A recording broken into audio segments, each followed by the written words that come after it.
केरल में शदीद बारिश की वजह से कई इलाके सैलाब ज़दा हैं। सैलाब की जद में अब तक 15 अफराद हलाक हो चुके हैं, वहीं दसियों अफराद लापता हैं जिनकी तलाश जारी है। इस हवाले से वज़ीर आला ने आज शाम हंगामी मीटिंग तलब की है। इससे पहले वज़ीर आला ने लोगों से अपील की थी कि बारिश से बचने के लिए तमाम एहतियाती तदाबीर अख्तियार करें। वहीं उन्होंने कहा कि रियासत भर में 105 रिलीफ कैंप्स कायम किए गए हैं और मज़ीद कैंप्स लगाने का काम जारी है। तो वहीं मरकजी वज़ीर दाखिला अमित शाह ने केरल में सैलाब के हवाले से ट्वीट किया है। उन्होंने लिखा कि वो मुसलसल सूरत हाल पर नज़र रखे हुए हैं। वहीं उन्होंने केरल की हुकूमत को यकीन भी दिलाया। अमित शाह ने कहा कि मरकजी हुकूमत ज़रूरतमंद अफराद की हर मुमकिन मदद फराहम करेगी।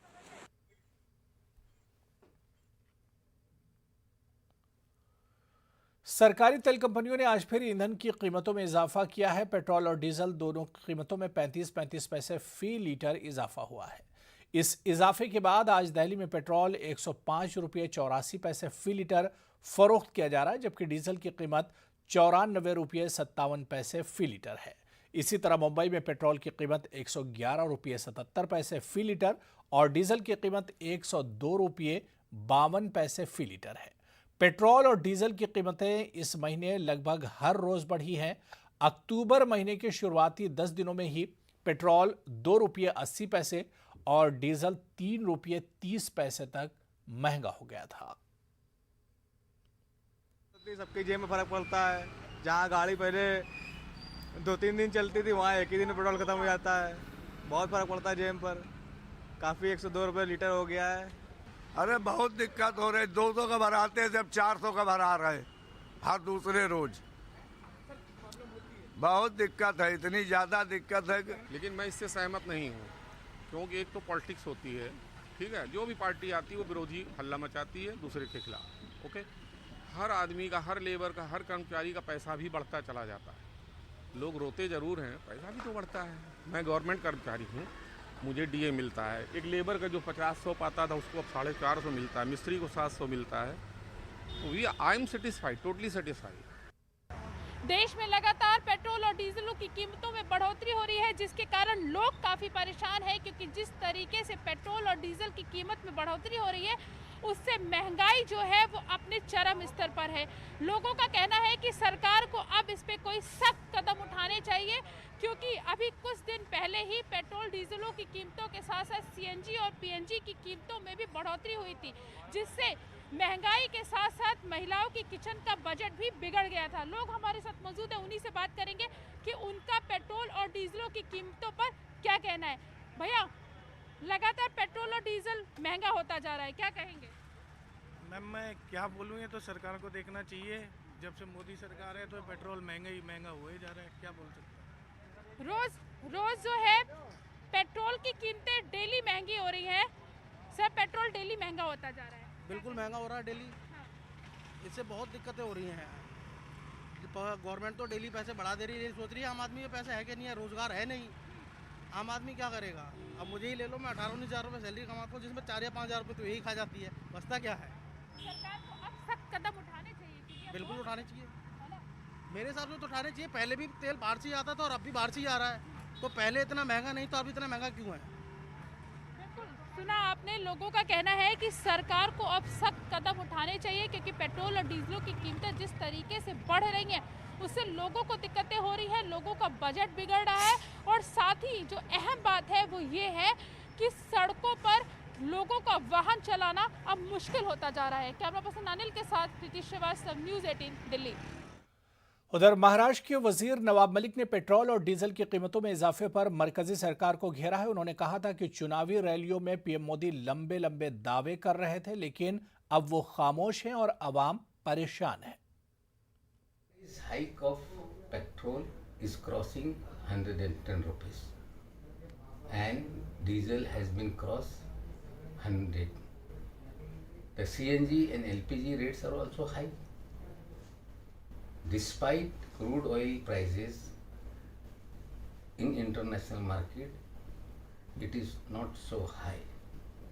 In UPA regime, when petrol cost were 60 rupees, internationally crude were a high price. At that time In 2014, Mr. Modi has said, give me the power, I will reduce the rate. Within 2-3 months, some rate has been rejected. In a Delhi election rally, he said, मेरे नसीब से दाम कम हो रहे हैं तो विपक्ष को क्यों मिर्ची लग रही है? We want to know whose bad luck it is. It is yours or the people of this country. You have to reply. Petrol और डीजल की बढ़ती कीमतों का असर अब जरूरियात जिंदगी पर भी पड़ने लगा है। सब्जियां महंगी होती जा रही हैं। 30 रुपये वाली सब्जी अब 70 रुपये में फरोख्त हो रही है। मंडी में सब्जियां अब कम होती जा रही हैं। लोग थोड़ी थोड़ी सब्जियां खरीदने पर मजबूर हैं। लोगों का कहना है कि हुकूमत आसानी से कीमतें बढ़ा देती है, लेकिन आम आदमी की जेब पर इसका क्या असर पड़ता है, इस पर ध्यान नहीं दिया जाता। डीजल पेट्रोल की रेट इतने हाई फाई है, जो किराया इसका बहुत ज्यादा लग रहा है। फर्क दोनों से पड़ा है, फर्क दोनों से पड़ा है। एक तो फसल बेकार हो गई बारिश में सारी, जो नई प्याज आने वाली थी अब तक में नई प्याज दिखती है, ये प्याज नहीं दिखती जो आ रही है। कमाल आ रहा है, सब नया प्याज बेकार हो चुकी है, इस वजह से प्याज महंगी है। अब फिर कुछ डीजल पेट्रोल से भी फर्क आ रहा है, किराया भारी, किराया ज्यादा हो चुका है। आज से 2-3 हफ्ते पहले तो हम वही बेच रहे थे प्याज 30 रुपए किलो, 28 रुपए किलो का, और अब वही बिक रहा है 46 रुपए, 45 रुपए किलो, 40 रुपए किलो। रेट से फर्क तो कुछ ज्यादा ही पड़ रहा है। जैसे कि पहले ले लेता था मैं 26 से 27 रुपए किलो पे पीछे से मैं पहले प्याज उठाता था, और अब वही 36 रुपए किलो, 38 रुपए किलो पे उठाता हूँ। कस्टमर सोचते हैं कि हम महंगा खुद अपने तरफ से बेच रहे हैं। उन्हें समझाना पड़ता है कि फसल नहीं है, नहीं प्याज नहीं आनी है, वो तो समझाना हमारा फर्ज है, उनको बताना पड़ता ही है। सर फर्क तो बहुत ज्यादा ही आया है, मतलब आप बोल सकते हैं कि 2-3 गुना ही फर्क आ गया, बहुत ज्यादा ही हो गया। So it's very difficult to survive to the middle class person, तो बहुत ज्यादा आ गया ये। अनियंस हमें मिलते थे 30 रुपीज केजी, अब वो हमें मिल रहे हैं 70 रुपीज, 60 रुपीज केजी। तो ये आप खुद ही लगा सकते हैं कि डबल हमारा बिल्कुल फर्क आ गया है हमारे किचन में। बार्गेनिंग तो हमें करना ही पड़ता है, बट इसमें हमारे शॉपकीपर्स का भी नहीं है। पीछे से जो इनके पास सप्लाई आ रही है, डीजल के रेट्स बढ़ रहे हैं, पेट्रोल के बढ़ रहे हैं, उनकी वजह से। हम इनको ब्लेम नहीं करते हैं, ये जो गाजीपुर मंडी में शॉपकीपर है, हम इन्हें नहीं करेंगे, ये पीछे से ही होता आ रहा है। अब ये तो सरकार के ऊपर है कि वो आए दिन पेट्रोल डीजल के रेट्स बढ़ाते जा रहे हैं, आए दिन बढ़ते जा रहे हैं। उनके लिए 1 रुपये बढ़ाना, 2 रुपये बढ़ाना कोई ज्यादा नहीं है, लेकिन एक मिडिल क्लास फैमिली के लिए ये काफी उनकी जेब पे बहुत फर्क पड़ता है। फर्क तो ये पड़ रहा है, अभी पहले तो सस्ता था काफी, तो अपना ये कि कस्टमर भी ज्यादा ले आ रहे थे अपनी पूर्ति के हिसाब से, मगर अब जो टमाटर के रेट जो ज्यादा बढ़ गए हैं, 60 रुपए किलो हो गया है, और यहाँ से 60 रुपए का ले आके, जैसे कि हमारे होलसेलर का काम है, तो हमारा 60 रुपए यहाँ से 300 रुपए रेडी बिक रहा है। तो जब यहाँ से जो कस्टमर ले आते हैं, जो रेडियो पे बेचते हैं, फेरी पे बेचते हैं, तो वो 80 रुपए बेच रहे हैं। तो इससे जो ज्यादा दिक्कत हो रही है वो जनता को हो रही है। हाँ, यानी कुछ लोगों की इतनी जब से ये लॉकडाउन हुआ है, इतनी आमदनी नहीं रही, लोगों के रोजगार भी छूट गए, ऊपर से महामारी ऊपर से महंगाई, तो बंदे क्या करें, दिक्कत आएगी घर में। खबर गाजियाबाद से है, जहां एक बुलंद इमारत से गिरकर 2 बच्चों की मौत हो गई। खबर के मुताबिक गाजियाबाद के विजयनगर सोसाइटी में 25वीं मंजिल से गिरकर 2 भाइयों की मौत हो गई। ये दोनों बच्चे बालकनी में खेल रहे थे। लाश को पोस्टमार्टम के लिए भेज दिया गया है। घर में मातम का माहौल है। वाज़ेह है कि चंद दिन पहले भी गाजियाबाद में बुलंद इमारत से गिरकर एक बच्चे की मौत हो चुकी है। थाना विजयनगर के सिद्धार्थ विहार क्षेत्र में प्रीति ग्रांड सोसाइटी में रात्रि लगभग 1 बजे सत्यनारायण और सुनारायण उम्र लगभग 14 वर्ष 2 जुड़वा भाई 25वीं मंजिल से नीचे गिरकर मौके पर ही मृत्यु हो गई। सबों को पोस्टमार्टम कराया जा रहा है। प्रथम दृष्टया आशा प्रतीत होता है पोस्टमार्टम रिपोर्ट व जांच के बाद स्थिति स्पष्ट हो सकेगी। लखनऊ में सोशल रिप्रेजेंटेटिव कॉन्फ्रेंस का यूपी के वज़ीर आला योगी आदित्यनाथ ने इफ्तिताह किया। समाजी राब्ते की मुहिम के तहत आज से 31 अक्टूबर तक 27 सम्मेलन का इनेकाद किया जाएगा। इफ्तिताही प्रोग्राम से वज़ीर आला योगी आदित्यनाथ ने खिताब किया, जिसमें उन्होंने सबका साथ सबका विकास वाला नारे का इयादा किया। उन्होंने कहा कि सबकी तरक्की के लिए हम काम करेंगे।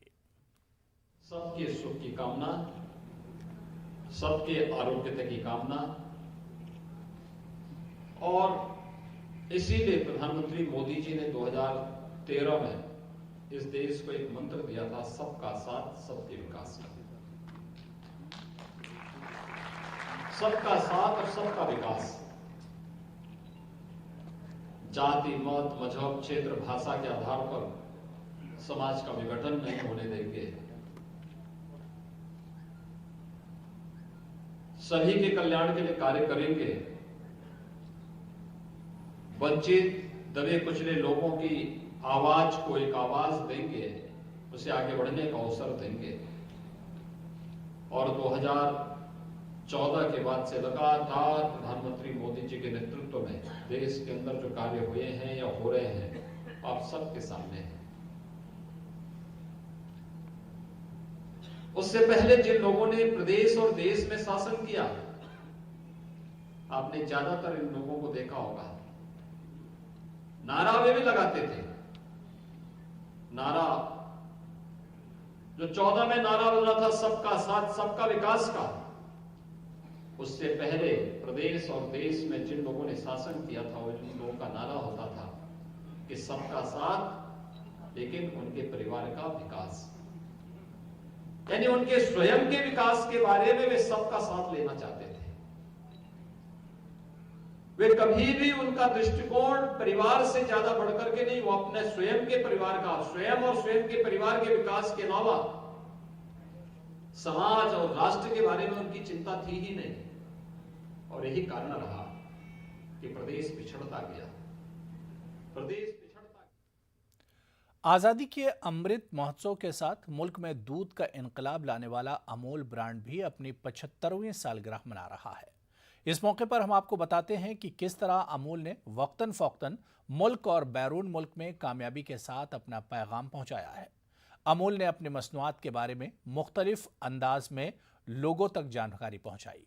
अमूल का हर इश्तिहार एक नई कहानी सुनाता है।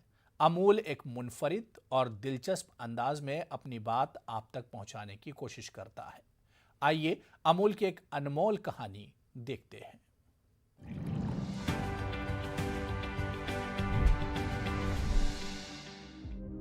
1995 में भारत में एनरॉन पावर प्रोजेक्ट एक बड़ा विवाद सामने आया। महाराष्ट्र में अमेरिकी ऊर्जा कंपनी एनरॉन से बिजली खरीद फैसला हुआ। एनरॉन की बिजली महंगी थी। 1995 में महाराष्ट्र में कांग्रेस हारी और शिवसेना बीजेपी की सरकार बन गई। नई सरकार ने एनरॉन सौदे पर रोक लगा दी, इसलिए विज्ञापन में अंधेरा दिखाया गया। संदेश में सवाल उठाया गया कि बिजली आएगी या गुल हो जाएगी।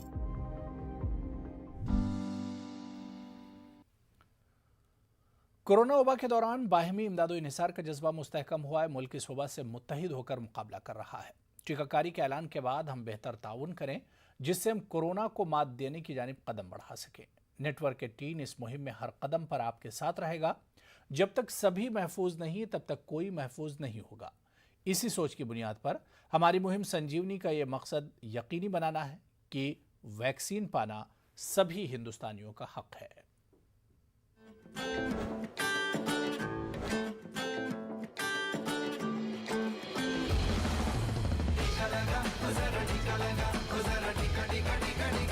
खबर जम्मू कश्मीर से, जहां गोम अहमदपुरा मागाम में जम्मू कश्मीर अहले बैत फाउंडेशन के बैनर तले ईद मिलादुन्नबी की मुनासबत से प्रोग्राम मुनक्किद हुआ। प्रोग्राम में जम्मू कश्मीर अहले बैत फाउंडेशन के चेयरमैन और आलिम दीन मौलाना शेख गुलाम रसूल नूरी ने शिरकत करके खुतबा दिया। मौलाना शेख गुलाम रसूल नूरी ने सीरत रसूल और ईद मिलादुन्नबी और हफ्ता वहदत के मुतबर्रक अय्याम के फ़लसफ़े पर रोशनी डाली। उन्होंने मुसलमानों को सीरत रसूल पर चलने और आपस में इत्तिहाद कायम रखने की तलकीन की। प्रोग्राम में काफ़ी तादाद में लोगों ने शिरकत की। पैगंबर ज़रूरी है, आज ज़िक्र मिलादुन्नबी ज़रूरी है, इसीलिए जगह जगह सीरत नबी के जलसे बर्पा होने चाहिए। और जो आशिकान मोहम्मद, आशिकान पैगंबर सल्लल्लाहु अलैहि वसल्लम हैं, वह अपने इश्क व मोहब्बत से पैगंबर सल्लल्लाहु अलैहि वसल्लम की सीरत को ज़िंदा करें और उम्मत को ये पैगाम दें कि सीरत पैगंबर ही के ज़रिए हमारी हर परेशानी दूर हो सकती है, हर गुमराही दूर हो सकती है, हर तबाही दूर हो सकती है। और इसी सीरत पैगंबर सल्लल्लाहु अलैहि वसल्लम पर अमल करने से हमारा सर बुलंद हो जाएगा और हमको दुनिया और आखिरत की इज्जत हासिल हो जाएगी। कानपुर में पैगंबर इस्लाम हज़रत मोहम्मद सल्लल्लाहु अलैहि वसल्लम की विलादत के मौके पर 100 साल से ज़ायद अरसे से जुलूस निकाला जा रहा है, लेकिन गुज़िश्ता 2 सालों से कोरोना वबा की वजह से जुलूस नहीं निकाला जा रहा है। इमसाल भी इंतज़ामिया की जानिब से जुलूस की इजाज़त नहीं दी गई है। हमारे नुमाइंदे संदीप सविता ने कानपुर जमीयत उलमा सीनियर सेकेंडरी ज़ुबैर अहमद फारूकी से खुसूसी बातचीत की। कानपुर में जुलूस मोहम्मदी का जुलूस पिछले 100 सालों से भी ज़्यादा समय से निकल रहा है और ये जुलूस एशिया के सबसे बड़े जुलूसों में शामिल है, जिसकी क़यादत जमीयत उलमा 100 साल से भी ज़्यादा समय से कर रहा है। हमारे साथ जमीयत उलमा के जिम्मेदार मौजूद हैं, उनसे बात करते हैं कि जिस तरह से अभी तक की जो खबरें आई हैं इंतज़ामिया से और प्रशासन से, शासन से, किस तरह की आई हैं और उनका क्या कहना है इस मामले पर। देखिए, जुलूस मोहम्मदी 1919 से शुरू हुआ और आज़ादी के बाद जब हालात बहुत ख़राब थे मुल्क के, उस वक्त कोई भी तंजीम जुलूस मोहम्मदी को निकालने के लिए तैयार नहीं थी। तब शहरी जमीयत उलमा ने इस जिम्मेदारी को निभाया और आज़ादी के बाद से अब तक जुलूस मोहम्मदी जमीयत उलमा शहर कानपुर की क़यादत में और उसके एहतमाम में निकल रहा है। 1919 से जो जुलूस निकला, बीच में एक आध बार और भी उसमें नहीं निकल सका था किसी वजह से, लेकिन जुलूस मुसलसल निकलता रहा। जुलूस मोहम्मदी दरअसल इंसानियत को फ़रोग़ देने के लिए है, हिंदू मुस्लिम भाईचारे को फ़रोग़ देने के लिए है। हमारे आका हज़रत मोहम्मद मुस्तफ़ा सल्लल्लाहु ताला अलैहि वसल्लम ने जो मोहब्बत, भाईचारगी और अख़वत की जो तालीम दी है, इंसानियत नवाजी की जो तालीम दी है, उसको आम आदमी तक पहुँचाने के लिए ये जुलूस मोहम्मदी हमारे बड़ों ने, हमारे अकाबरीन ने निकाला। ये है कि शायद कोई गुंजाइश पैदा हो जाए, गवर्नमेंट इस बात की इजाज़त दे दे, लेकिन जमीयत उलमा शहर कानपुर जिसकी क़यादत में ये जुलूस आज़ादी के बाद से अब तक निकल रहा है, मुसलसल निकल रहा है, वो ये नहीं चाहेगी कि अवामुन नास को कोई परेशानी हो, इंसानियत को कोई परेशानी हो, लोग बीमार पड़ जाएं और लोगों की जानों पे बन जाए। इस तरह से आपने देखा कि साफ तौर से ज़ुबैर अहमद फारूकी साहब हमारे साथ थे। इनका कहना है कि कानपुर जमीयत उलमा की जिम्मेदारी के साथ ये जुलूस 100 सालों से भी ज़्यादा समय से निकल रहा है, लेकिन अभी भी उम्मीद है कि प्रशासन या शासन कोई रास्ता निकालेगा तो जुलूस निकाला जा सके। लेकिन उन्हें ये भी याद रखना है कि जमीयत उलमा हमेशा से ये जिम्मेदार रही है कि किसी को भी किसी तरह की कोई तकलीफ ना पहुंचे। वेलफेयर पार्टी ऑफ इंडिया ने मरकजी हुकूमत की जानिब से बजट इजलास में किए गए वादे के मुताबिक रायचूर में ही all India institute of medical sciences कायम करने की मांग की है। कर्नाटक के रायचूर में वेलफेयर पार्टी ऑफ इंडिया के जिला यूनिट के सदर मौलाना मोहम्मद फरीद उमरी ने मीडिया से बातचीत की। उन्होंने कहा कि रियासत में बाज़ लीडर रायचूर के बजाय दूसरे अजला में एम्स कायम करने की साजिश कर रहे हैं। उन्होंने कहा कि welfare party of India AIIMS के हुसूल के लिए जद्दोजहद करने वाली मुख्तलिफ समाजी तंजीमों की हिमायत करती है।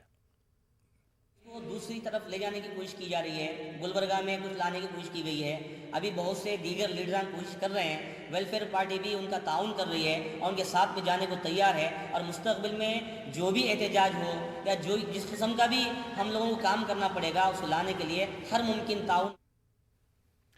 आज अलीगढ़ मुस्लिम यूनिवर्सिटी के बानी सर सैयद अहमद खान की 204वीं यौम विलादत है। सर सैयद अहमद खान 17 अक्टूबर 1817 को दिल्ली में उनकी पैदाइश हुई थी।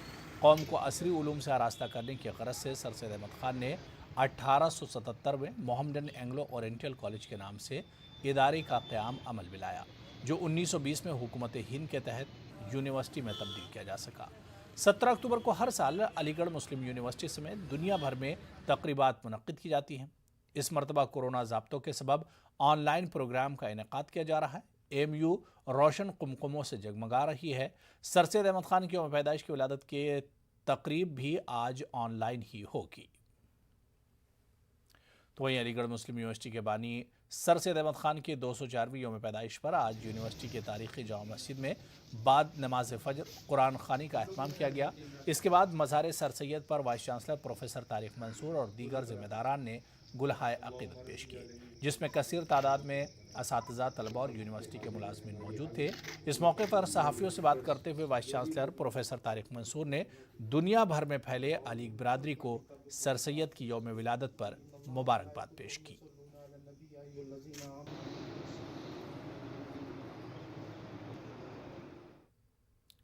तो चलिए, इस बुलेटिन में अभी फ़िलहाल इतना ही। आदाब।